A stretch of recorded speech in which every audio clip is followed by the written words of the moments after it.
жердің беті зұлымдыққа толған кезде дейді пайғамбар саллаллаху алейхи вассалам. Көрдіңіздер ме? Жердің беті жамандыққа, зұлымдыққа, арсыздыққа толған кезде Мәхди келеді дейді. Мұхаммад ибн Абдулла деген жігіт. Болған жоқ, енді болады иншалла. Енді болады, Құдай қаласа. Мұхаммад ибн Абдулла деген жігіт келеді. Аты менің атыммен, немесе Ахмад ибн Абдулла деген. Әкесі менің әкемнің атымен бірдей дейді. Сол мынау былғанған әлем бар ғой.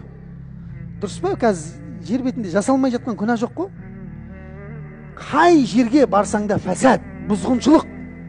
Қай жерге барсаң да зина, қай жерге барсаң да бірдеңе, білесіздер ғой қоғамда қандай күнәлар болып жатқан. Өзімқорлықтың түр-түрі, жердің беті толды. Сол жердің беті толған кезде соны былай толып тұр ғой, неге? Ластыққа, соны бет төңкереді дейді ғана кісі.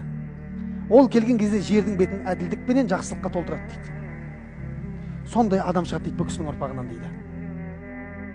Пайғамбар емес бірақ ол. Бірақ сондай Мәхди деп атайтып тұр ғой, туралыққа бастайтын кісі.